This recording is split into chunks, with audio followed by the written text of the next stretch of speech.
Good morning, everybody. This is Martin John, and we are back to talk a little bit more about the Tao Te Ching, moving into chapter 5, which is entitled Impartial.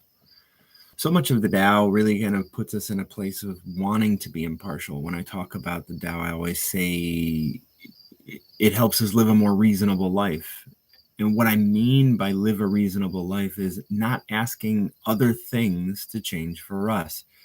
Like, if we don't care about if I don't care about what you do, you are free to do what you do. So many times when I sit down with a client or whatever, I go, look, I don't care what you do with this. This is yours. Do with it what you will. So let's look at number 5, impartial, and see what it has for us. Nature doesn't care. It knows everything is more than it seems. The master doesn't care. She knows that as well. It is good to be empty. Thus the master embraces the void. Like a bellows, she produces from emptiness. Now, if we remember the chapter that states that Tao is the void, the master embraces that. And master embraces like not feeling grounded, not knowing. We've already talked about both of those things, right? Knowing something is always like, maybe you're just perceiving it that way. It's not about you knowing what's true. What's true is what's happening right now. So if you know something, you've learned that before. So when we look at this, the first line, we have nature doesn't care. Nature does what it does. Like, trees don't protest like tornadoes that come through and rip them out of the ground. They're just like, well, this is what's happening. This is my path. You know, animals find shelter, and maybe they'll be okay, maybe they won't, but they do what they do in that moment. What we try to do is let's build a house that will survive it, and if it doesn't, then we sue somebody and we do something that like really rips us from this moment, the thing that happened, the thing that we're experiencing right now. Being impartial is like, the story of the guy who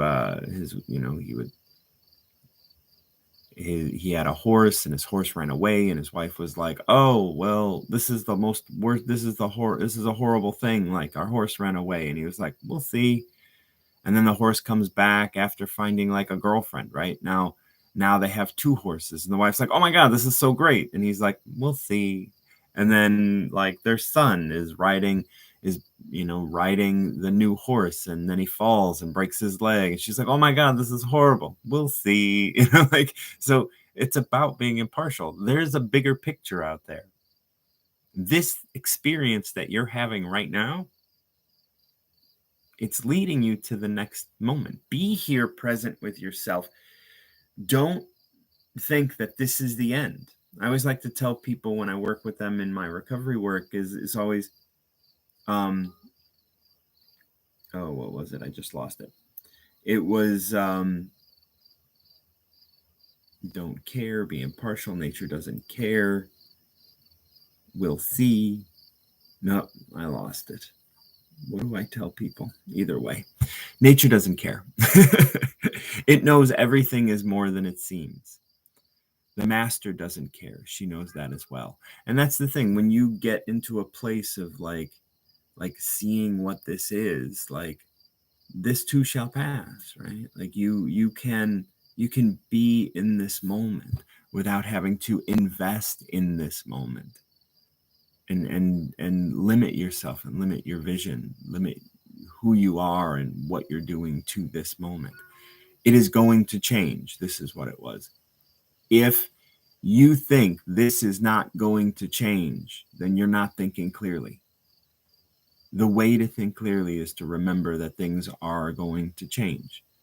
And I think a lot of times when we get depressed, when we get sad, when we put ourselves in a situation that locks us into something, it's usually because we're not thinking clearly. And if we're not thinking clearly, then we know, don't trust that.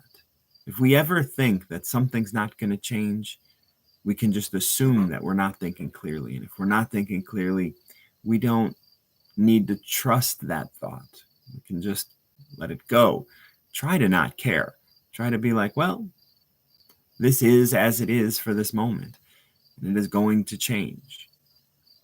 It is good to be empty, because the next line, right? It's good to be empty. If you sit here and think, this isn't going to change, or this is bad, or whatever, you're not being empty. You're filled with perception. You're filled with all of these things that just cement you to an idea. Thus, the master embraces the void, embraces the unknown, embraces the emptiness of everything. Doesn't try and ground herself. Like a bellows, she produces from emptiness. From that emptiness, she can be still, and then that will eventually yield to action. And that's why you stay centered, which is the last line, stay centered. Nature doesn't care. It knows everything is more than it seems. The master doesn't care. She knows that as well. It is good to be empty. Thus the master embraces the void. Like a bellows, she produces from emptiness. Stay centered.